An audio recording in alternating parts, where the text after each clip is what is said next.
This is the Best of the Bravest Nationwide Edition.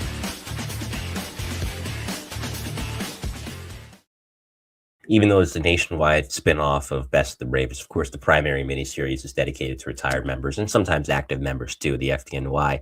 It has a local twist because, again, a lot of local ties with tonight's guesties did hit, 25 years on the career side, as we'll talk about, in Connecticut, and only did so 20 minutes away from me. Of course, I'm in New Haven, Connecticut. He did his career in Bridgeport, as we'll discuss tonight. So welcome back. It's been a couple of weeks. I was working the 4 to 12, as you guys know, at dispatch as part of my rotation. So I didn't have the chance to do Mike to New Haven for those couple of weeks. And I missed it. It was nice to get the recharge, and kind of put new ideas together and continue to lay the groundwork for the ensuing months ahead, especially with the milestone episode 400 right around the corner. But of course, I missed you guys. You guys are a great audience, and it's good to be back. The previous episode, volume 9 of this same miniseries, with my good friend Gonzo from Getting Salty, who, when he's not doing Getting Salty with me and the rest of the crew, he is a battalion chief down in the Coral Springs, Florida Fire Department. A very busy job and good job in its own right. So good to see all of you in the chat already. We'll run a couple ads. I won't keep my guests waiting too long. And the first one, we haven't heard from him in a bit. We haven't heard from a lot of people in a bit because we haven't been on the air in 2 weeks, is our buddy Vince over from Tuff. Firehouse floors take a beating. Rigs rolling in, gear drop down, chemicals and spills every single day. That's why departments nationwide are choosing Tuff. Tuff epoxy floors are built for fire stations. Slip resistant, chemical resistant, easy to clean, and tough enough to handle anything the job throws at them. It's more than just a floor. It's a safer, sharper, and more professional foundation for your house. And here's the bonus. Tuff is an authorized dealer for Groves. So if gear racks, PPE extractors, or dryers are what you're after, you'll find them here. Heavy discounts apply for Getting Salty listeners. So install an Tuff floor and get Groves products at dealer cost. Tuff, built for firefighters, built to last. None better than those guys, for sure. Vince does a great job with that company. And speaking of a guy that does a great job, if you need a PI, come on now. Don't go to anybody else. Go to Billy Ryan. The Mike to New Haven podcast is proudly sponsored and supported by the Ryan Investigative Group. If you need an elite PI, look no further than the Elite Ryan Investigative Group, which is run by retired NYPD detective Bill Ryan, a 20-year veteran of the department who served the majority of his career in the Detective Bureau, most notably in the Arson Explosion Squad.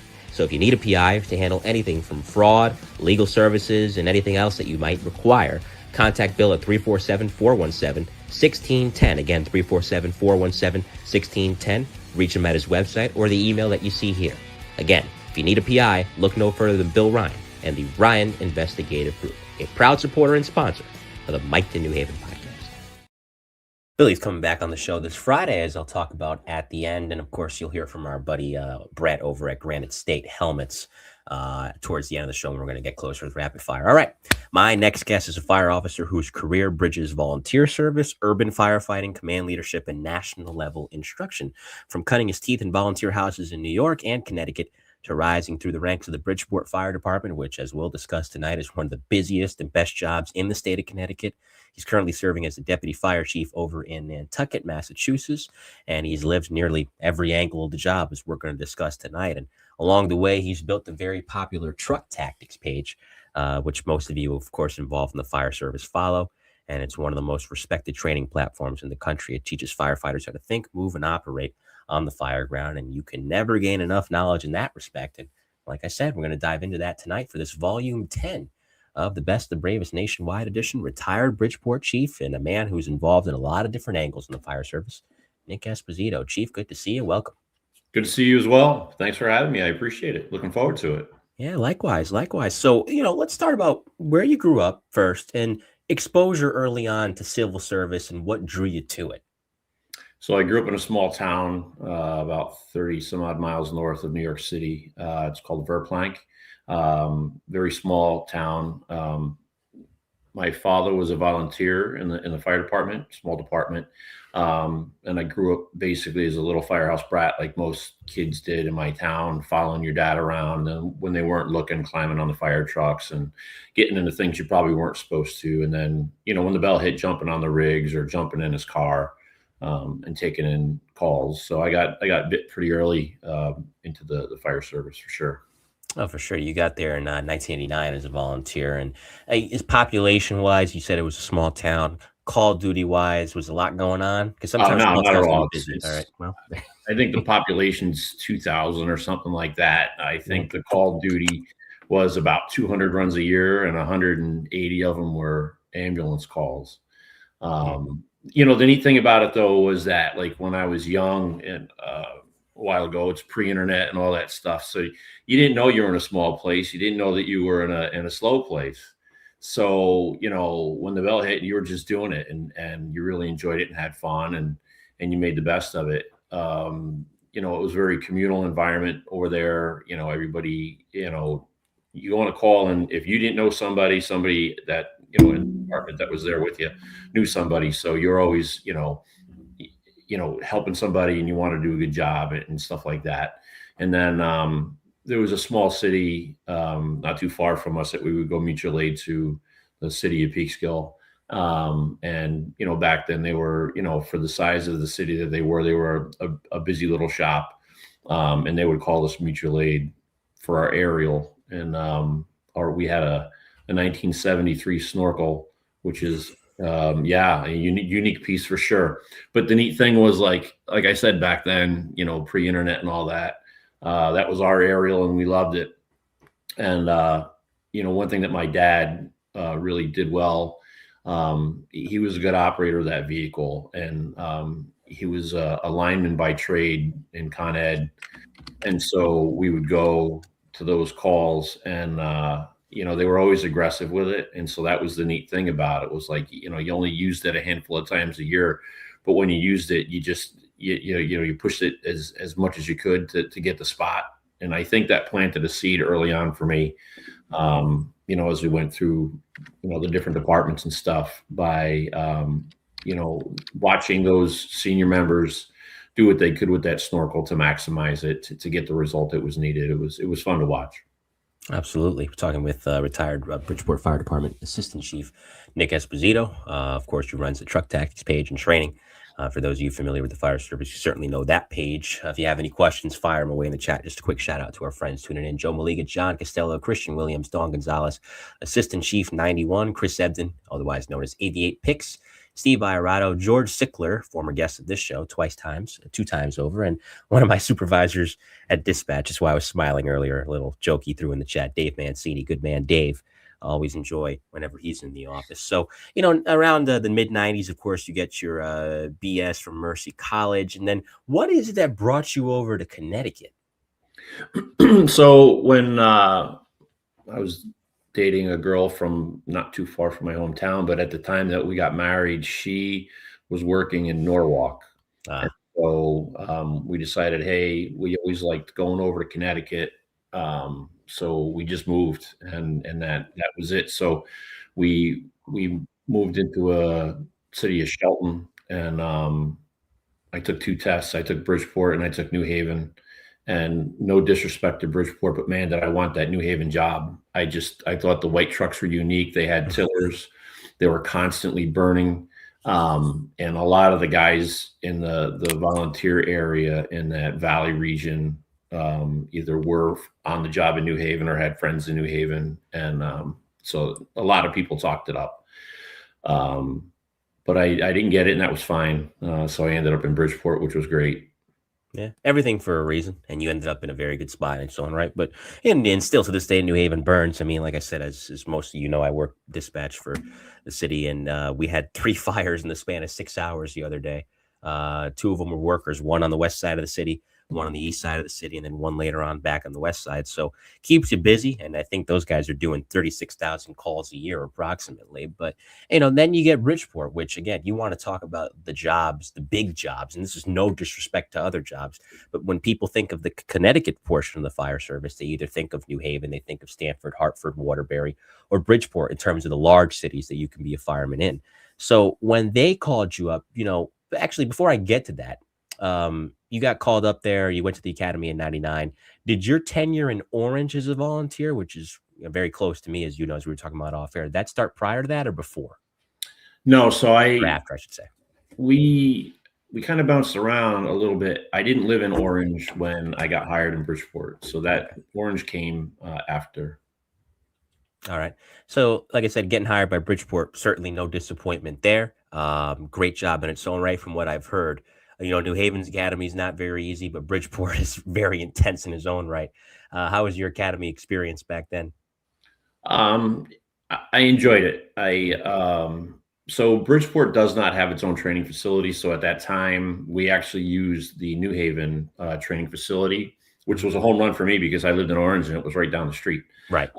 But so that was pretty good. We actually had a couple members of West Haven join our academy. Mhm. Yeah, it was the summer of '99. We got on in May of '99, and we finished out like August or September. I forget which. Hot summer, but it was good. The instructors were from Bridgeport. We had for certain things they'd have like Rex Morris come up for some of the more forcible entry things and stuff like that. But it was good. It was a tight group, and I enjoyed it. It was just a lot of fun. I mean, it wasn't easy because I didn't really know what to expect. But yeah, it was a good time. Yeah. If you go down to the New Haven Fire School in the hallway there, in between the classrooms, they have some of the photos of previous classes from other departments, mainly Bridgeport, that Mhm. use the facility to train. And so maybe, your photo, I'm sure, is up there. And yeah, that is something that up until a number of years ago, not too long ago, that West Haven would do, depending on the district. Allentown, Center guys, I don't know about the West Shore, but certainly Allentown and Center district guys were sent down to the New Haven school and joined in for New Haven classes. So it's definitely, if you ever go down there, for those of you not familiar with it, it doesn't look like a big facility, but then you get in there and you park and you walk around, you see how big it is. You have a 6-story tower that's used for rappel training and other drills. Then you have the burn building. So definitely a unique place to be. When you first got on out of the academy and you made it onto the line, what was the first house you got assigned to?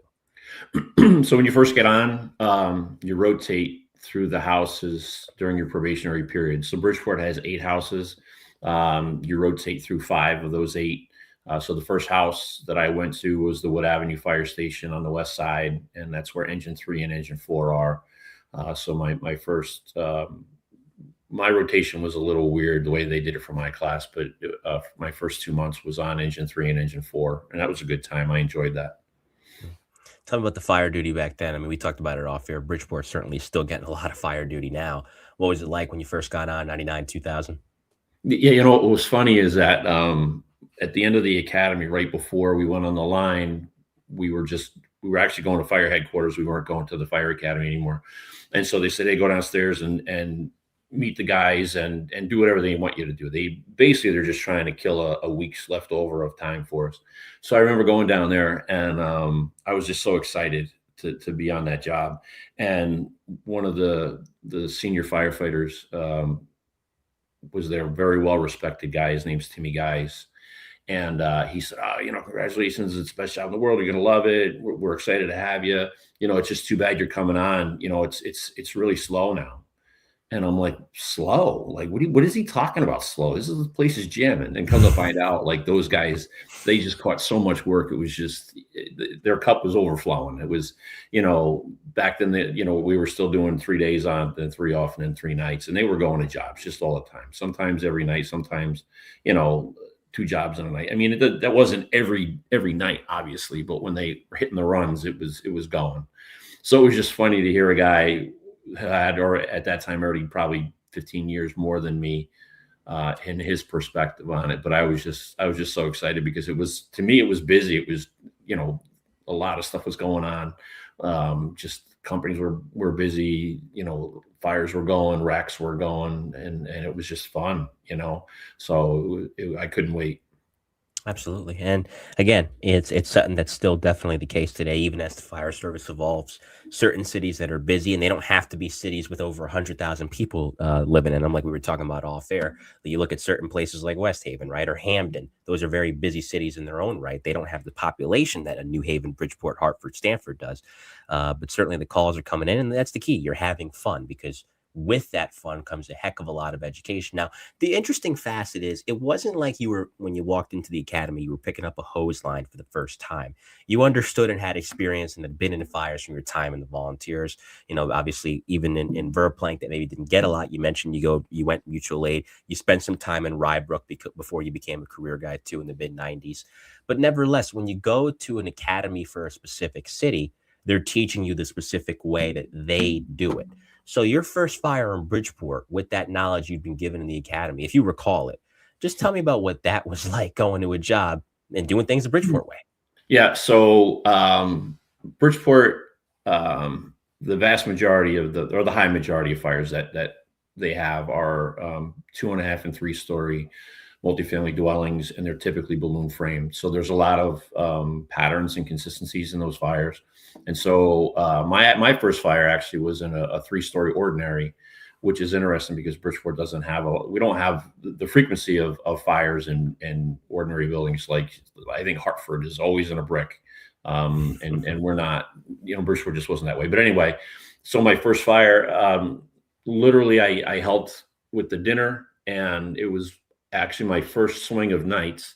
And I couldn't believe how big this meal was that they were making. It was almost like it was a Thanksgiving dinner. And it was a beautiful pork roast, stuffed pork roast. And I sat down and I ate it, and I ate way too much because it was just so good. And literally I wiped my mouth, I put my napkin down, and I go like that. And then the box dropped. And so I jump on engine 4 and we go not far. It was on the corner of Maplewood and Park, which isn't far from where the firehouse is.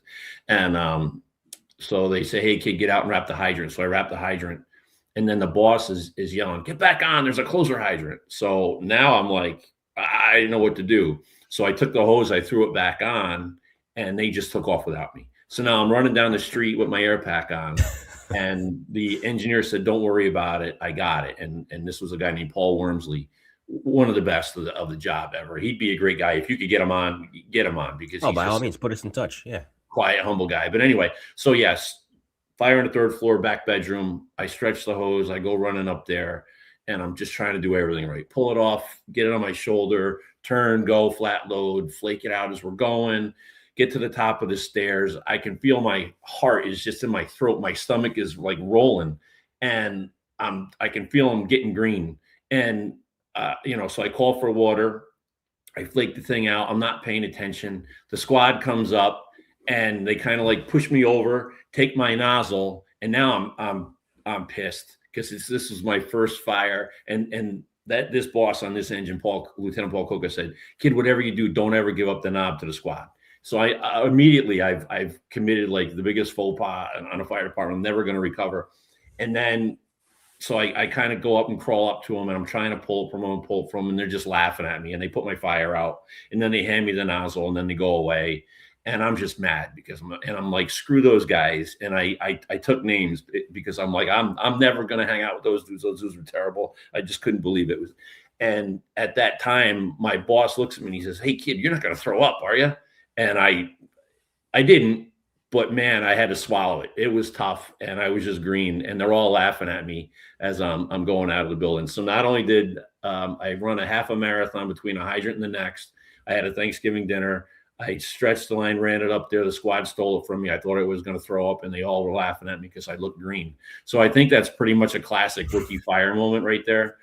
So I learned a lot. Absolutely. It was a great experience. I'm a negative reinforcement learner. I learned so much more from when I screw up, and boy, there was a whole bunch to go around on that one, but that was my first fire.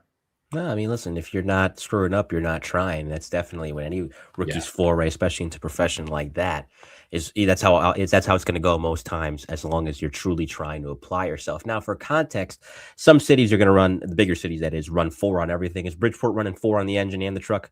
Yeah, 4 on the engine, 4 on the truck, and then 5 on a rescue.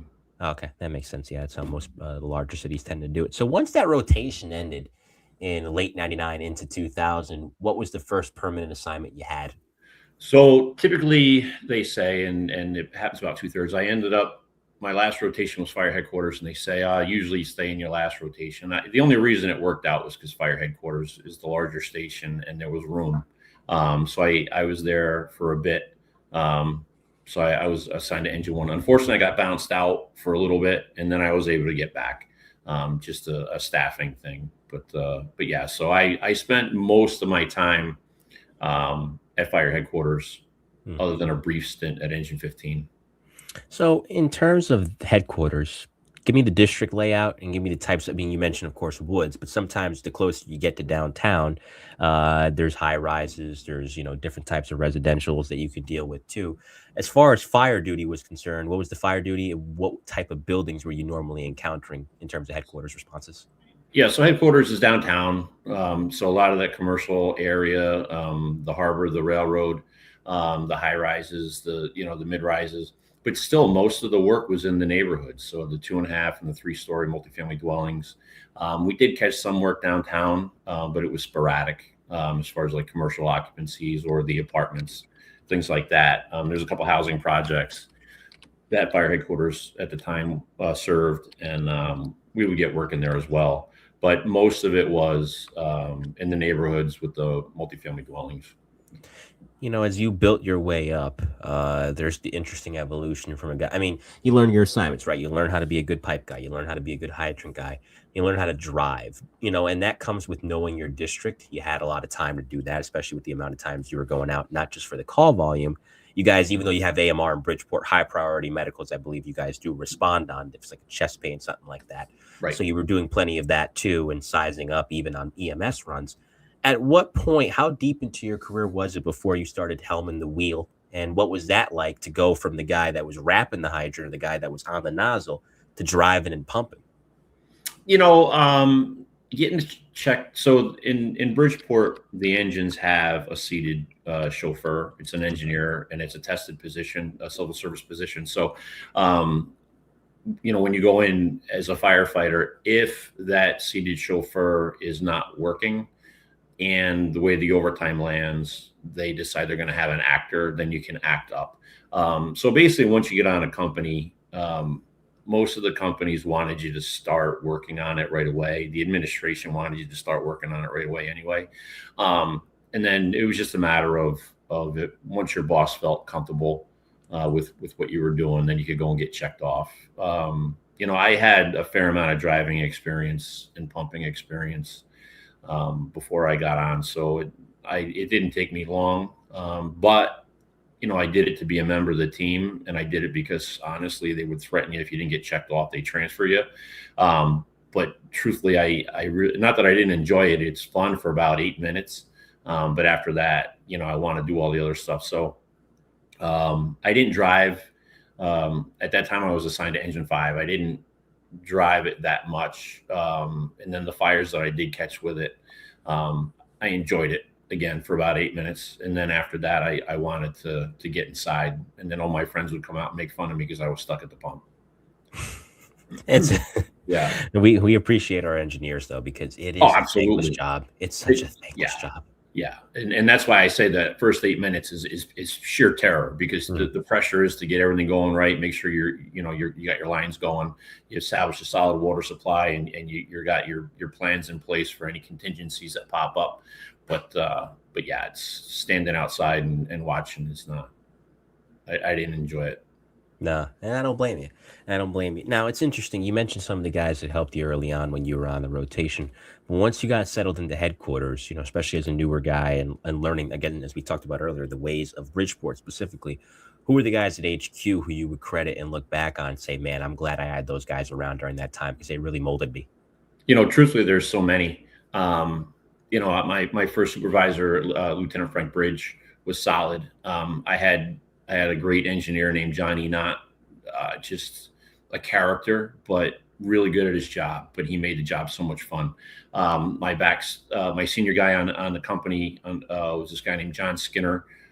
He had a fair amount of experience. He was a unique person, but man, I learned a lot from him. And then I had this other guy, Joel Christie, and I learned stuff from him as well. So everybody on Engine 5, Engine 5 was kind of not really, it was an old beat up rig. The district wasn't like fancy or anything. So it wasn't really, not too many people were lining up to get on Engine 5. So that was all right. We took that as a badge of honor. But just throughout the house, there were great guys. The class that I teach and the program that we've developed really started. I mean, I think I started in Verplank with my dad, with that aerial. But there's this guy, Mike Candela. So when I got on in '99, Mike was driving ladder 5 on B shift, and he drove that rig my whole career. And so a lot of things that would happen at fires on B shift on the west side often were based upon the performance of Mike Candela, because he was very good at getting the truck in a good spot and having well-timed, well-placed horizontal or vertical vent. So the class that we teach, the developing of the mindset of the offensive aerial operator, I not really jokingly, but as a not a respect, I call it the Mike Candela appreciation tour, because a lot of what Mike did and what just by his presence and the way he carried himself and his bearing really did rub off on a lot of guys, and he set the tone for the culture there, and so he was a heavy influence for sure. Talking with Chief Nick Esposito here for Volume 10 of the Best the Bravest Nationwide Edition. Did a quarter century in Bridgeport, Connecticut. Of course, as I mentioned earlier, one of the busier jobs in the Northeast. Now, to go from engine work, which was the majority of your career until you, of course, moved into the rescue, which I'm going to get to a little bit later, you went over to ladder 5 at that time. Truck work's a whole different animal. When it's time to do, is it going out as much as the engine, or if you're in a city that runs ambulances out of the firehouse as much as the units? No. But when it's time to do truck work, it's time to do truck work, and that's no joke. So, I mean, again, was it something you were unfamiliar with? No, the experience preceded you in the volunteers. But truck work in a city like that, tell me about, your first foray into that aspect of firefighting for Bridgeport. So I think what kind of set the hook was going to fires, whether I was on the nozzle or second due or third due or whatever, and then just seeing the conversion when well-timed, well-placed horizontal or vertical ventilation was implemented. That really kind of set the tone for me, because I realized as good as I wanted to be and as aggressive as I thought I was, I realized that a lot of my success hinged upon whether I was the recipient of that ventilation or not, based upon the location of the fire, the type of construction, and things like that. And so, not that I was bored of engine work, I wasn't. I really enjoyed it, but that really kind of piqued my interest. Plus, I'll be selfish and tell you, when I first got on, there was 10 engines, and then they closed engine 5, so it went to 9, and then there's only 4 ladders. So it's math, like 9 engines, and they send 4 to a fire, or 4 trucks and they send 2 to a fire. I wanted to go to more fires, and so that certainly motivated me to work my way over to the ladders. And again, you're in the same district, the district, so that helps too. When you're heading out in these boxes, you're just seeing these same buildings you've responded to over the years, just from a different angle. Right, exactly, yeah. And the neat thing was that ladder 5 is kind of in the center of the city, so it goes to the east side and the west side, as well as the north end. So you really did get a lot of diversity in the fires. It was fun to go to fires with different people, because you're in different parts of the city and stuff like that. Right. And the thing too about operating out of headquarters, I mean, I'm sure Bridgeport was this way, New Haven certainly this way. If you're in central, you're pretty much going everywhere. There's very few boxes in the city you're not going to go to. So I'm glad you brought that up, because it's not just your district you're getting to know. You're getting to better understand the whole city, and especially for what would come later in your career in terms of rank ascension and becoming an officer. I'm sure that was critical for you. Right. So, ladder 5 is first or second due to roughly 80%, 85% of the boxes in the city. So just by that alone, you were getting out and seeing a lot of the city. Whereas with engine 5 was literally in the center of the city. Mm-hmm. We were second or third due to a lot of the other places. And then engine 1, and I think it's still that way today. Again, I'm retired. I'm not there now, but we always called engine 1 RIT to the world, because just basically the way the cards laid out, they typically were the 4th engine on the run. So they would go to almost every fire, if not to operate, but to be as the RIT. So that was also a good spot too, because if you weren't necessarily engaged, at least if you're doing the RIT work, it's important work, but also you're seeing how things happen, and you realize, based on time and how the event rolls, how fast or how slow things happen. Now, around what time would you say you got to the rescue? Speaking of citywide. So I got on the rescue. I don't know, maybe 04, 03, 04, something like that as a firefighter. And then I promoted off of that to lieutenant, and I think it was 06. My timing is terrible. I probably should have checked the resume, but yeah. So I think I had at that time about 4 or 5 years on the job when I went over to the rescue. Now, the rescue, of course, besides its main function, which is to rescue other firemen, God forbid, when they go down, but unfortunately it does happen, of course, it's a dangerous job after all. There's so many different facets of firefighting it's involved in. Really serious accidents involving motor vehicles, construction accidents, building collapses, you name it, it can respond to it. Anything involving water rescue, anything involving hazmat, and of course the fires. It's going to go to every box in the city. There's nowhere the rescue cannot and will not go. To be a part of a unit like that and expanding your horizons in terms of educating yourself and diversifying your skill set, tell me about that process and the fun that was able to open up, much like going to ladder 5 opened up more doors for you.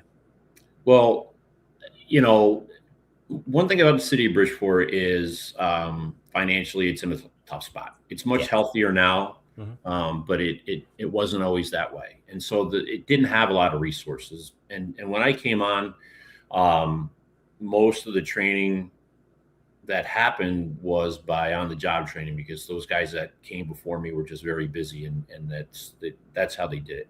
I had certifications from the volunteer world, and I was always taking classes as a young firefighter in the city.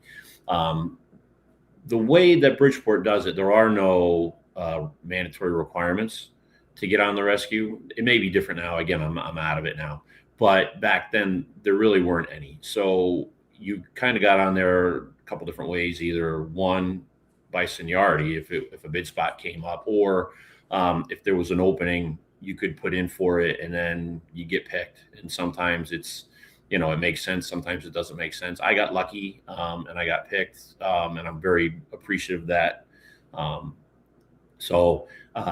For me, I felt a lot of pressure because I did get picked and other people put in for it and they didn't get picked.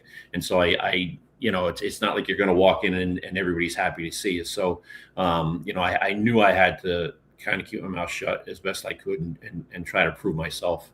And so in the beginning, the learning curve was steep. Absolutely. Are there jobs from a non-fire standpoint during that particular portion of your career where you can look back on and say, man, that was something? We had some technical stuff, water related stuff as well. Very early, we had just a tragic incident that happened up on the north end where a minivan with a family in it somehow went through a wooden barrier and ended up in a lake. And unfortunately, it didn't end up well for them. But that was, I learned a lot from that incident, the complexity of things, the seriousness of things, the limitations that you have sometimes, and based on the situation, you're really trying to figure out based on, your training and your experience. You may not have much in that area, but you still have to perform. And so it's having that discipline to follow orders, do your role, try to work with some ingenuity and troubleshooting, and still at the same time perform at a very high level and be safe. As far as the fire duty was concerned, again, a lot of work to go around. Pretty much anywhere in the city, you're going to get put to work regardless. And it depends on the circumstances in terms of what context. But in terms of just being able to go to different boxes, what sticks out from that time frame on the rescue? So a lot of it, the closer it was to fire headquarters, I don't want to say the worse it was, but because there was a higher density of companies there, everybody got there fast and everybody was trying to get their share, so that was tough. The further away you got from fire headquarters, you had more time to think about it, more time to get a sense of what's the building construction type, what's the occupancy type, based on time of year and things like that, what's going on, trying to get an understanding of what those companies are doing based on their order of arrival. And then, that sometimes would dictate what you would do. So the closer the incident was to the firehouse, the more you were apt to actually do the work the further away it was, you were in more of a support role based upon, if the ladders or the engines are already doing good work, that, as much as you try to get in there, and as much as they get mad at you, you try not to get in their way. Right. No, that makes sense. Is the rescue the only sock company technically in the city of Bridgeport, or is there at least sock support companies like you see in New York City with trucks that have certain functions and whatnot? Technically, yes. I mean, they may have expanded it more now. I know that was the goal, to try to give each of the 4 ladder trucks a particular discipline so they could be more of a support company. But the cross training, because the city is just not that big, the cross training is always there as long as they're willing to do it. All the trucks now, from what I understand, and even one of the engines has extrication equipment on it. So the lines are getting blurred a little bit, and that's okay. But when it comes to like the rope stuff, the elevator work and things like that, that's more towards, the rescue. Makes sense. So I laugh because I have you, of course, in my timeline as making lieutenant February 2010. We talked earlier about the timing, but I think the timing lines up. Of course, you would know better than I would. It was your career after all, and you lived it and you did it. But around that time, it's a decent amount of time that you've had in the job. Certain guys promote younger, and if it works out, great, it works out. But in your case, 1999 to 2010, it's about 11 years between getting sworn in, going through different companies and rotations over the years, experiencing different things, and now being in a position to become an officer. Is it still an easy transition? No, they've often said, meaning previous individuals who've been in ranks of authority within the fire service on this program, the 2 hardest transitions they've had to do is firefighter to lieutenant and then captain to chief. This was the first of those 2. You lived both, like those previous guests did. So where did you get assigned as an officer? And just tell me about the shift in your mindset from prioritizing your own safety, primarily as a firefighter, to now, man, I got a crew of guys I got to make sure go home at the end of the day.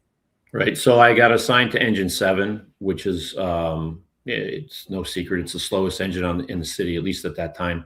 So I was a little disappointed. I wanted a busier place, but it was probably the best thing to happen to me in the beginning of my career. My company was pretty senior. All but one of the members had more time on the job than I did, which was good because, it allowed me to allow them to just do the job, but at the same time, as a new supervisor, it's hard enough as a new supervisor, it's hard as a supervisor that's junior in time to people. And you understand what the expectation is from either the city or from the chief. And when the company isn't quite meeting that, you have to step up and do the job. And so, one thing that I learned pretty quick was, and I appreciated the way it played out. Like, what I learned was that, like, they know, I mean, I was a firefighter a week before. I understood what the boss had to do. Right. But what happens is, like, those guys want to see you be a boss. They want to know that you're their boss, not because you're telling them and not because you're shaking your collar at them. Because that's just, you can lose a ton of credibility that way. But they want to see that you're actually going to hold them accountable, not in a negative disciplinary way, but say, hey guys, come on, let's go do this. Let's get this done. And the more you do that, the more that, and you be a part of the team and not just, be the boss, getting engaged in everything, they appreciate, I'd like to think they appreciated that. And I think as time went on, it showed, because I felt like there was more pride in the company than what was there before I got there. And I really felt like we put a good product out there. And I think we served the community well. The neat thing about Engine 7, all the companies, but Engine 7 is a true neighborhood engine company, and it really is kind of out on its own. And so the neat thing there is you are out there on your own for a while, and you have to do the job. And for some reason it always seemed that there wasn't an ambulance posted on the west side, or the west side ambulance was already taken up. So we waited a long time on our medical calls for transport. And what it did is it really made us be better at medical care, got us more in tune to the community and the neighborhood and the people that were living there. And I really appreciated that about that experience. So even though we weren't busy with fires, the calls that we did get, we were making the best of them, and it was good. Absolutely. And then again, that's another component of the fire service that a lot of people are beginning to realize that the majority, and this is not to knock the fire services, it's just a fact. The majority of what you're doing these days is EMS. But even if it may not be a ripping fire, you still have the opportunity to help somebody and make a difference in their day. And they'll remember that just as much as they would remember going in and putting the fire out in their home. So I like that you brought that up because it's true. You could still make a really, really big difference and impact with EMS. Yeah, I think what was important too for me was, I was on an engine company for a short period of time as a firefighter. I was on the ladder for a while. I was on a rescue for the majority of my time as a firefighter. So to transition back to finding a hydrant, stretching hose, sizing up the stretch, things like that, it really, the time on engine 7 really allowed me to do that. But those opportunities, when you go to a medical call and people allow you into their home, gives you that opportunity to see how they're living. How do they, are they, entrances barricaded, things like that. Do they have alternative means of security? How is that going to affect my stretch? How are they, what are the living conditions like? Is it going to be a lot of stuff in there? You get reminded pretty quick that there's a ton of stuff in the stairwell, and it's just because in these older homes there's less storage space, and so how am I going to do my stretch with bicycles and baby carriages and things like that, or a washing machine and a dryer, in the stairs and stuff like that. And so going on those medical calls, once you finish the medical component and AMR does a transport, it does give you time to think about the stretch. What if that bedroom on that 3rd floor where we just were for that medical was on fire? What line would I stretch? Where would I flake it out?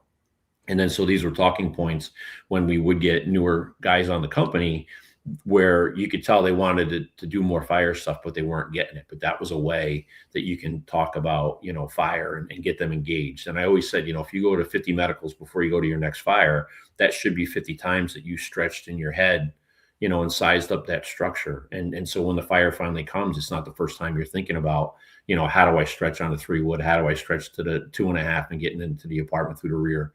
Stuff like that. So yeah, you make the best out of it and you make the most. You can always train on something. Mhm. And it goes back to knowing your district too, where I mean, granted, not everybody has the Rain Man memory, but still, and I love my friend Rob Rogaccini, who works Stanford's on the rescue in Stanford. Put it in the chat. Every call can become a drill. Exactly right, Rob, because an address hits for a box or even just an AFA that could become a box, depending on what you see when you get there. Oh yeah, I remember that house. We had a chest pain call there on the 2nd floor. There's ba ba ba, and that could be the difference between a good stretch, timely, and efficient operations versus a bad day at the office. Right. Yeah. Absolutely. Yeah. Oh, go ahead. No, the frequency may not be there in those quieter districts, but the hazards are there. It's the same 2.5 and 3-story wood frame dwellings, same multifamily dwellings that are anywhere else in the city. So it's just a matter of time before they come in. And when they do, they don't want to hear that, oh, hey, let me slow down and figure this one out. No, they want you to perform. And also too, there's a fair amount of pressure when you're on those companies, because if you finally get a fire and then all these other, the cavalry shows up and they're all waiting to steal your line or push through and do it, you want to make sure that you can stand your ground and represent your company with pride and do your neighborhood right, and give them the service that they expect and not have to depend upon the neighboring engine company or the guys from downtown to get it all straightened out. Absolutely.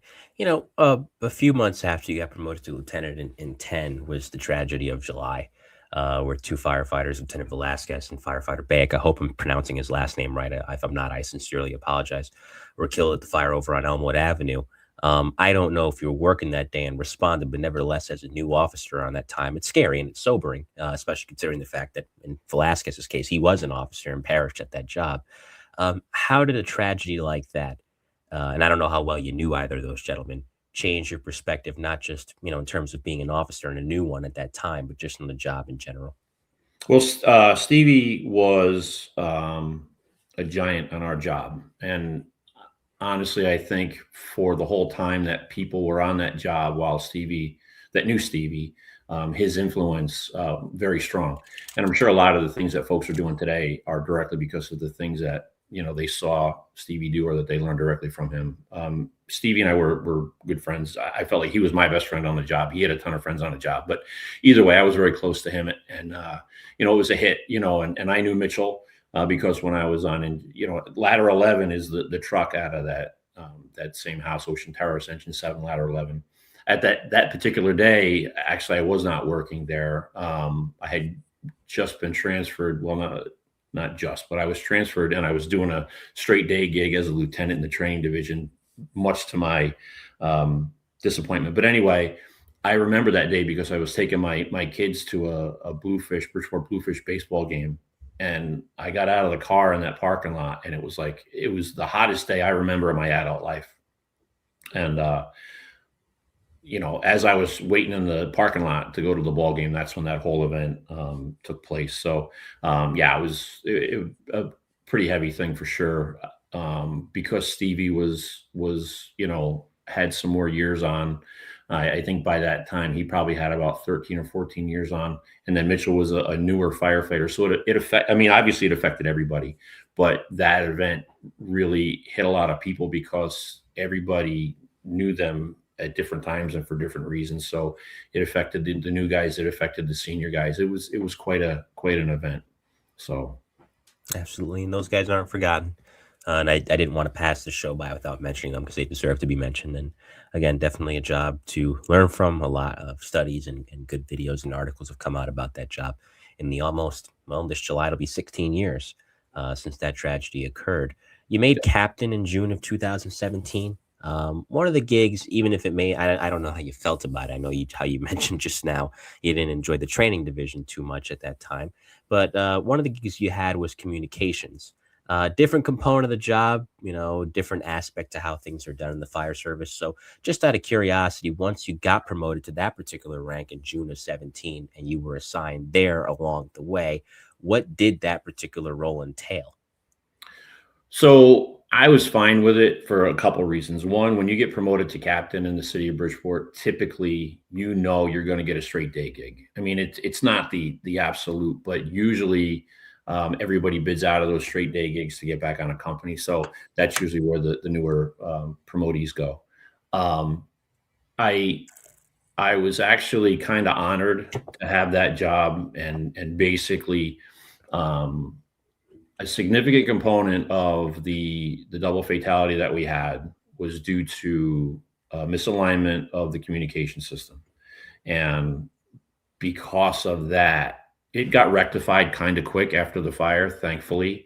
But because of that, I felt like, man, we lost a lot, and I want to do my best to make sure that we can get communications, whatever part of it that I'm going to be responsible for. I want to make sure it's done right. And so,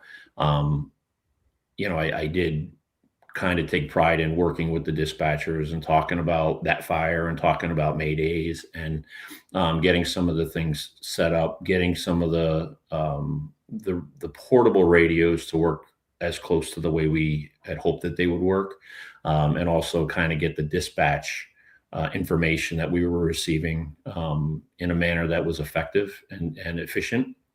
And then also, I think some guys were a little upset, but we were also at the same time kind of realigning the districts because of one of the engine companies, or one of the houses, engine ladder 10, had a new station. But anyway, yeah, so there was a lot to it. I did enjoy the work, and the straight day gig wasn't terrible for me. And I think professionally, it really allowed me to kind of see behind the curtain, see how department actually runs, even though you think you got it all figured out from the kitchen table, but it is a little bit different when you actually get involved. So yeah, it was a good experience. I think a unique aspect, because you spent about 7 years as a captain before your final role in Bridgeport as chief, which I'll get to in a moment, was you had a rerun of some of the companies you worked for, or worked at, I should say, earlier in your Right. career, but this time you're coming back as an officer. You went back to Ladder 5. You Yeah. went back to Rescue 5, and that was your primary assignment as a captain. So what was it like? I mean, listen, crews change, guys retire, they get promoted, they move on to different things throughout the department over the course of their time there. But walking back in there as an officer, especially on the rescue side of things, what was that like for you? So I actually did a short stint on ladder 5, Mhm. and almost got voted off the island. It was not a good fit. I think nothing against the guy that I replaced. a beloved captain, and he did things a different way than I did things. And so I'll just leave it at that. But yeah, so basically coming back in as the rescue, I kind of felt like I felt comfortable there because I had already spent so much time there. And I felt like there was work to be done, and we were doing that work. Again, my goal there was to grow the company and to really expand the technical abilities of the company. We wanted to get some more equipment. We wanted to get some more training. And I'd like to think that we did that. But I also tried to get some order on the riding assignments to make sure that, like, when new people got on the company or when somebody came in on a detail, like they kind of like understood what the expectation was. It wasn't just, oh, you're the fifth guy in a rescue, you got the irons and follow the boss. We wanted to make sure it was a little bit more than that. Absolutely. And again, it's sensical at the end of the day. And that's coming from years of experience and different components of the job, and of course, different incidents that you'd been to. As far as command presence went, and as far as being able to mentor other officers, you're at a point in time in this segment of your career where you can give back. So many have given to you to help you get to that particular point in your career. Now you have the chance to do the same for others. And so tell me about doing that and some of the people that you were able to help along the way, where even if you don't want to name names, which is fine, you look back on certain individuals and say, wow, man, that guy, look at where he is now. Well, I think one thing that I saw, I mean, the rescue goes to every fire, and so going to all these fires throughout the city, I saw new young officers that were just like me when I was a new young officer, and I could tell that they wanted to do great work, they wanted to do the right thing, but sometimes it's just hard to take that step and to take that. You know, the you be the one to say, hey, this is what we're going to do, or I know they said we're doing this, but we're not. We're actually going to go over here and do that because that's the right thing to do. And so I really tried to, at least what I thought. I really thought my goal was to put newer officers in positions to succeed, and then to empower them to be comfortable being uncomfortable, and make their decisions that they know are the right decisions. But sometimes it's hard to do, particularly because it might not be viewed as the more conservative way, or whatever the quote safer way is. You know, we have a job to do. We got to get it done. So if it means pushing in, you know, and smashing that door before we know that the fire's confirmed or not, you know, forcing in, you know, I'm all about, you know, life safety, incident stabilization, and then property conservation, but it comes third. And so one thing that I learned from a lot of the old timers and my old chiefs was, and I don't mean this like as a license to destroy stuff, but you know, they called us. We didn't just decide to show up and do our thing. And so being professional is opening up the wall, opening up the ceiling, finding where it's no longer charred, you know, cleaning the window that's got smashed, or not being afraid to take a window if that's the thing that needs to be done for visibility or for ventilation. You know, and you know, sometimes you see newer officers are a little bit afraid to take that initiative. And so when you tell them, dude, open up that wall, pull that ceiling, you know, or don't open the line yet. I know it's on fire. We see it's on fire, but just wait a second. Let's get 2 or 3 more bays opened up, and then we can see where it's going, you know, because once you hit it with the stream and you get that conversion, you can't see anything anymore. It makes it harder to do the job. So just those kind of things. You know, and there was one officer I would tell him, because we would be in the same spot, and I'm like, dude, I shouldn't be talking to you right now. Go find something to do. You know, you should be somewhere else, you know, kind of jokingly, because based on the policy, some of our assignments would overlap. But if I got to the fire floor first, if I got to the fire room first, I wasn't giving it up. So I tell him, dude, go to the floor above, you know, go find something else to do. So It worked out. yeah. Worked out. And again, everybody's, well, listen, it's part of the fire service, and really any component of emergency response, type A personalities. You need it for a job like that, for sure. Summer of 23 into really May of 2024, just under a year, you finished up as a chief in Battalion 1. Now, for a guy that got in May of 99 to getting out into the line and into the firehouse that same, well, end of the summer into the early fall, you know, imagine telling that guy all the way back in 1999, hey, one day you're going to be an assistant chief. When that promotion came in, tell me about the whirlwind of emotions you felt, and just looking back on everything to that point and just reflecting on, again, a great, great rise. Right. So I never thought I'd make lieutenant. It was very competitive. And so when I made lieutenant, it was just amazing. And I couldn't believe it. Um, the odd thing about the city of Bridgeport, or just the way it was, all the years prior to when I got on, and then probably my first 5 years, there were no exams. So everybody, and I don't mean this in a negative way, but everybody was old. So when I first got on the job, all the captains were old. And I'm like, when I made captain, I didn't even know what I was supposed to do, because all those guys had 30 years on the job.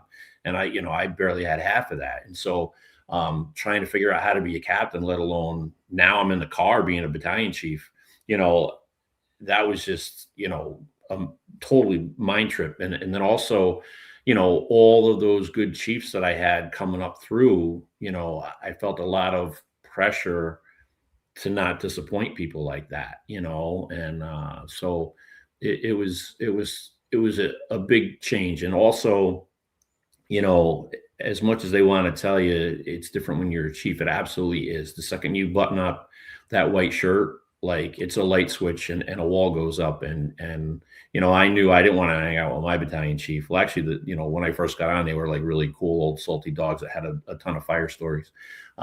So I didn't mind it, but nobody wants to hang out with the battalion chiefs, because they're afraid they're going to get told to do something or whatever, put a shirt on or something. Who knows? I don't know. But it's just different because you're also at the end of your career. I had 24 years at that time. I don't even know how many people were hired behind me, but a ton of those kids were younger than my kids. I mean, that's how crazy it was, so it's just a very interesting, different experience. But I did enjoy the firework, commanding fires. I found that very rewarding because, again, I really worked to put officers in good spots to where they could perform and where they felt comfortable to make good decisions. And then if they didn't make good decisions, that was fine, but we would talk about it. Sometimes the language was a little colorful on my end, and it was never out of trying to punk anybody down. But what we do is serious work, and it's important. And if you're going to violate some of the basic tenets of the job and not follow the policies, or not do what you're supposed to do as a first or second due engine, that's a little disappointing. And we're going to talk about that, and we're going to set you up to be better the next time. Absolutely. And so fast forward, I mean, even though it wasn't a long time in that role, decent amount of experience, as you said, in commanding fires, but you're at the 25-year mark by the late spring, early summer of 2024. You're having a lot of fun. Of course, in the meantime, and we'll talk about it, you had founded Truck Tactics Training back in 2017. We'll dive into that momentarily. Picked up an MPA from University of New Haven along the way, too. What was it that made you say, and that point in 2024, okay, time to go? And had you been preparing for that in the years prior? It's a little bit of a complex decision-making process that led that way. I felt like I always wanted to make sure that I was prepared to do something after the Bridgeport Fire Department, especially if I did not have my health, because I just didn't know. I knew I wasn't going to last forever. I didn't want to last forever on the job, but I wanted to make sure that I had a career after the Bridgeport Fire Department. And I didn't know what that was. I actually thought I was just going to get into private industry and do like, safety work or something like that. I did not enjoy watching people stay on the job too long and hold a spot and not perform. And I don't mean any negativity to anybody. Everybody has their own personal decisions to make based upon where they are in life, their financial standing, their family standing. But I didn't want to be the guy that hung on too long and was irrelevant. And I'm not saying that I was relevant when I was there, because that's for other people to decide. But I took a great amount of pride knowing that I feel like I left kind of at my peak, and I got somebody promoted to battalion chief. I got somebody promoted to captain. I got somebody promoted to lieutenant. I got somebody promoted to engineer. That kind of stuff. I didn't wait until the very last minute and have a bunch of lists die and have guys get screwed out of their promotion. The other thing that happened, and this is just a part of life, but government makes decisions that affect people. And, Bridgeport has a state pension system, which is fine. I actually thought the pension was a good pension system, but the state decided to change the rules of the pension just when a bunch of us were thinking about retiring. And I didn't take that as fair game, because, if you can contribute to a pension all that time, and then all of a sudden when you're about to leave, they change the rules. So I wanted to really make sure that if I stayed, that I was going to make the pension plan work for me. And I felt it was better to get out.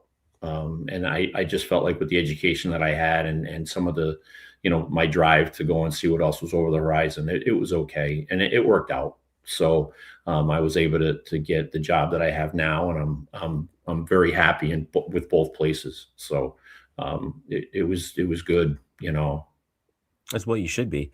And like I said, along the way, truck tactics training got founded. You were still very busy at this point, because at this point in time, 2017, you were getting promoted to captain, and you still had a whole burgeoning career. There were still 7 more years you did before you delved into that full time since your retirement a couple of years ago.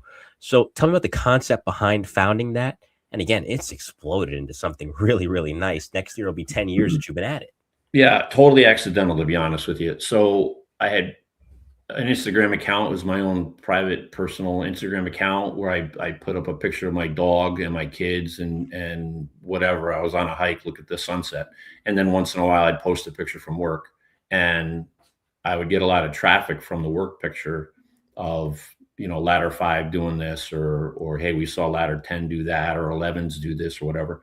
And so I kind of got creeped out, all these people on the same thing as where I was doing my personal stuff. So I created the account Truck Tactics. And then shortly after that, I had a guy, his name is Brian Bastinelli, and he's still there. He's a battalion chief in the city of Harrisburg, Pennsylvania. He approached me about, he had a journal that he was publishing, kind of low key. And he said, "Hey, would you want to write an article?" I'm like, "Yeah, sure, dude. I'll write an article." So I wrote an article, and the next thing I know, he said, "Well, that's really cool. So now you got to come down to our conference and present." And that's really where it kind of came from. That I had no intentions of doing it, starting a company. But then once I taught that at that conference, people were asking to come out and train. And so it just kind of went from there. So total, like, I had no idea what I was doing, how to start a company or whatever. But again, I think that message that came from like Mike Candela, the Mike Candela Appreciation Tour, really some of those fundamentals that came from that, I think really resonated with people. And I think they still do today, because we're still out there doing it. And it's quite successful. We're very proud of it. And I'm thankful to the city of Bridgeport for giving me the opportunity to have those experiences, and to be around people that really helped me grow and learn and do the job at a high level. And at the same time, with a tremendous amount of humility. And so that's one of the things, like when we teach, and we're all, we're kind of all over, no matter where we teach. And now my guys teach more than I do, because of the way the schedule is where I am. I can't get away as much, but the feedback is always, your guys are great. They're humble. They're very open. They took their time, and that to me is really what's allowed us to be successful, because much of the work that we get is on reference. We don't really advertise other than stuff on Instagram or Facebook. And yeah, so it's going quite well. I think last year we did 17 or 19 gigs. We had, I think, over 40 days of total training, and I think we're in 8 or 9 states. So yeah, it's been quite the ride. It's fun. Absolutely. And that's the thing too. You've been able to present in a lot of cool places. In addition to the conferences, you've been involved in FDIC. Again, it's a happy accident. I feel like most of the guys that start something really cool don't necessarily, not that you didn't have some sort of ambition, otherwise why start it, right? But you'd never envisioned it becoming this. It goes back to something. I'm a huge Yankee fan. Joe Torre used to say to his guys all the time, think small and big things will happen. You started it small, gradually it just built up, and voila, here you are. Right. Yeah. I mean, the FDIC thing, that's a little selfish, because you have to apply for that, generally speaking. So I did apply. Right. I didn't get it first whack, which was fine. But yeah, I did get that opportunity, and that was very rewarding. Because again, I think it validated all of those messages that I had heard all those years, and it really is just, thankful to have that opportunity and exposure with those guys, just to learn from them and be able to share that. It was just a blast. Absolutely. And it gives you a chance to still stay involved too, because that's one thing. Doesn't matter what you retire from in the public safety space, police, fire, something else, staying involved and having that second act sometimes is easier said than done. Some guys, they struggle with that. That hasn't been a struggle for you, which is a good thing to see. Right. Also, I am very attuned to make sure that the message is still relevant. I have about 10 guys that teach with me, and they do the lion's share of the work, because truthfully, now that I'm a deputy fire chief, teaching somebody how to position a ladder truck, the message doesn't get communicated that well when it's a deputy fire chief. But when I have, guys that are in the seat, or guys that are officers on companies, and they teach it. So I try to make sure that I don't get in the way at this point, basically. I think that the class has a good message, and I can definitely get the message out, but like a lot of the practical hands-on stuff, I got people for that at this point. And let's dive into it, since you brought it up, and we're not going to gloss over it. Your time now in Nantucket, you've been in Nantucket since you retired from Bridgeport for almost the last 2 years. It'll be 2 years in May. Tell me about the group of guys down there, and again, the work volume and what you enjoy most about where you are currently. It's a good group. Very proud of where they work. They're very proud of what the fire department represents to the community. Nantucket is a town. Nantucket is a county, and Nantucket is an island. So there's no mutual aid. Hyannis is an hour away by fast ferry, and that's only a person ferry. The slow boat that you can put a fire truck on is 2 hours and 15 minutes. So it's a lot of standalone time. And they're proud of that. And I enjoy that part of it for sure. Because when the bell hits, the community expects everything that they would get from any other fire department. And then here our guys are doing it, maybe with less personnel or less resources. So it's fun. I've had a few fires now with them, and they get after it and they get in there, and to the point, like, there's no second alarm. So whoever showed up, we do callbacks, and some of them come back, and so you change your bottle and get back in, so it's kind of old school in that regard. So we're trying to grow it a little bit, get more staffing regularly to help with some of that, give that some relief to that. The call volume is increasing everywhere annually, and Nantucket is no exception to that. Nantucket is basically a resort community that swells in the summer exponentially, and so there's a high demand for services in the summer. Absolutely. And again, that's any coastal town you go to along the shoreline. It's hard to envision that now with all the snow on the ground, but believe me, fast forward 5-6 months, and you're right. People that are snowbirding, they may live down south now, but they come up here for the summer. They're originally from these parts. Yeah, it definitely increases the call volume. And I like what you said, call volume is increasing everywhere. What do you make of that briefly? Because it's again, like we talked about off air, it's not like, yay, you're having emergencies, awesome, your house is on fire. Hey, you're having a medical emergency. It's not that. It's just, again, it's a good and a bad thing, because you don't want to see people struggle, obviously. But the more work that goes around, I guess, the more chances to get better. Well, yeah, I mean, that you could do a whole podcast on this question alone. But I would say, it's interesting. Online, somebody had reposted Los Angeles Fire Department paramedics from the 80s, and they were complaining that the system's being abused, and they're going to stub toes and bloody noses when they should be going to cardiac arrest and things like that. So I think the frustration for the fire service, I think the frustration should be for the community, is that it's 45 years later and we haven't fixed it. And so, yeah, access to cell phones, more and more places have fire alarms in them that are monitored, are driving an increase in false calls. It's interesting. We used to have it a lot in Bridgeport, and I have it here in Nantucket, and it's everywhere else. Can a guy just sleep in a park? No, they can't. So somebody's got to drive by and say there's somebody dead on a bench at the park. And so the police, the ambulance, the fire department shows up, and it's just somebody sleeping. So if you're so concerned, get out of your car and go ask them, if they're dead.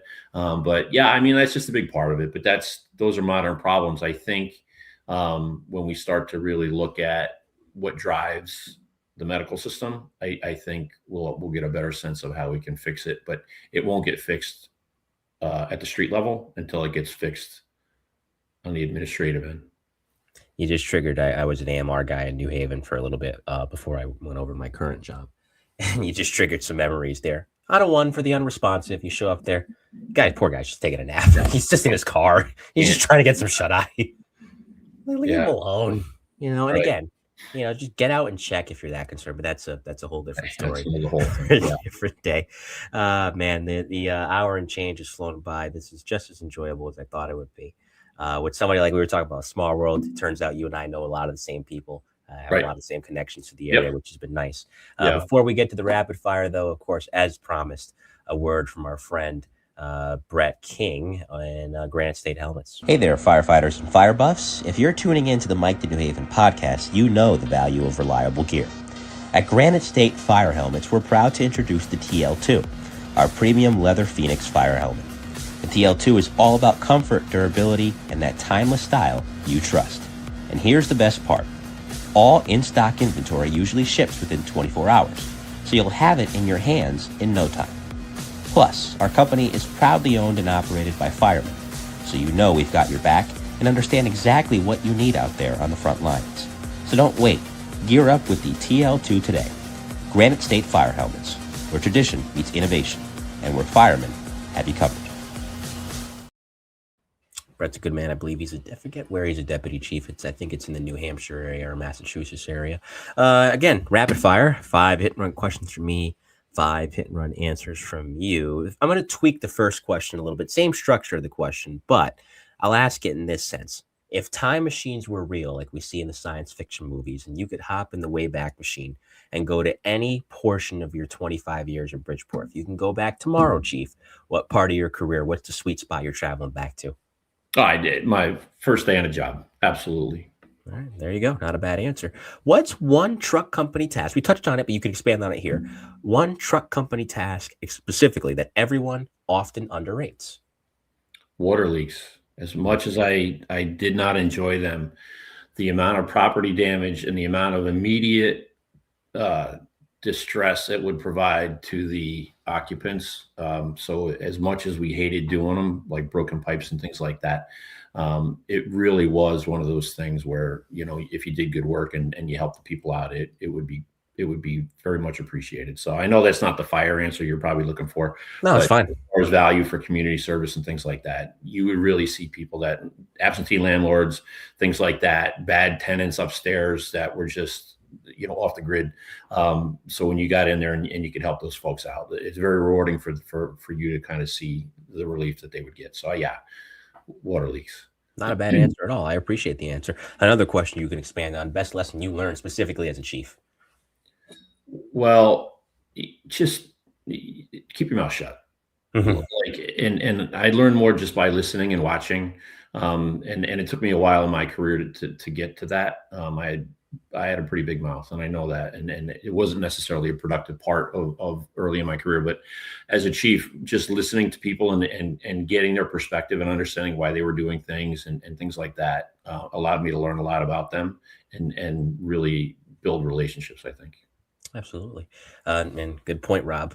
Gas leaks also get overlooked. Look what happened in the Bronx last week. Yeah. Right. Yeah. And condolences to the family of that one individual who sadly was killed in that explosion. Miraculously, I'm surprised more people didn't die in that because that looked terrible. But one killed, 15 injured. And that ended up becoming a 4th alarm, I believe, out in the Bronx. Environments can be challenging depending on where you are in terms of being able to get the message out and teach. What's one of the more, and this is not said in an insulting sense, just a thing you were able to overcome. What's one of the more hardest environments you've had to teach in? Well, I think what happens is, if my guys are listening or watching or whatever, they'll remember, when you go and teach at any department, but specifically when you go and teach a career department that has a lot of experience and senior members, they don't necessarily care about what some kid from some Connecticut has to say. And so trying to win them over just by being professional and being open and being humble. And sometimes you can't, but there was a couple times where we ran into some friction, and it's understandable that it'll happen there, where there was some resistance to some of the techniques that we were teaching. But that was one of the things. It's like, we're not, what we were teaching or we do teach isn't earth shattering, but for some places it really is different because they just haven't seen the example. And so you get some people that are pretty set in their ways. So just kind of navigating some of that. Absolutely. Well, again, another good answer. Last question, the rapid fire, fifth and finally, what still excites you about the fire service today? I love to go to fires, and I'm not ashamed to say that. And I know that as a chief level officer, maybe that's not. And again, I don't want anybody to lose their stuff, but Right. if something's going to be on fire somewhere, I want to go to help them not lose their stuff. And that's really how I look at it. Again, another great answer. Nice, easy, rapid fire. Thank you very much. Stick around. We'll talk off air. Thanks to everybody who tuned in tonight. Before I give my goodbyes to the audience, Chief, if you have any shout outs to anybody that you want to give, fire away. Floor is yours. No, I appreciate the opportunity. Thank you very much. I watched for the Bridgeport fires on the interwebs, and they're still getting after it today, and it's just fun to see. So it's nice to know they're still getting after it. I miss it, but hey, it's theirs. Absolutely. Well said. Well said. Like I said, stick around. We'll talk off here. Thanks to everybody who tuned in tonight. I appreciate all of you guys. Coming up next on the Mike the New Haven podcast, again, this fire turned 30 last August, and I'm going to get both sides of it because there was a major investigation that followed, both on the NYPD side and then, of course, the response that night on the FDNY side. The St. George Hotel fire of August of 1995 in Brooklyn, where back then the FDNY can only go as high as a fifth alarm now. Back then, that one went to 16 alarms. And joining me to revisit it, both on the investigative side and the response side, Garrett Lindgren, normally assigned to FDNY Rescue 3. That night, he was working overtime on Rescue 1 in Manhattan, so he went. And Billy Ryan, of course, again, co-executive producer and creator of our NYPD Bomb Squad miniseries, Tales from the Boom Room. He worked in the sister squad, the Arson and Explosion Squad. And he responded that night and again was involved in the investigation to find out the individual that caused the fire, because as you'll learn on Friday, it was arson. And then after that, involved in drug investigations abroad and at home, he was an NYPD undercover, Andres Pachecha, who lived a real-life Miami Vice life. He'll tell me about that next Monday at 6 p.m. And, of course, this Friday show will be at 6 p.m. Eastern time as well. Now, for those of you listening on the audio side, if you watched ECW in the 90s, you know this song. And if you're a New York Yankee fan like myself, you know this song because the greatest closer of all time came out to it from their iconic 1991 self-titled album, a.k.a. the Black Album. I'm talking about Metallica. They're going to play us out tonight with Enter Sandman. In the meantime, on behalf of Chief Nick Esposito and producer Victor, even though he's not here tonight, and all of you in the audience, I'm Mike Colón. This has been Volume 10 of the Best, the Bravest Nationwide Edition, and we will see you next time. Take care, everyone. Have a good night.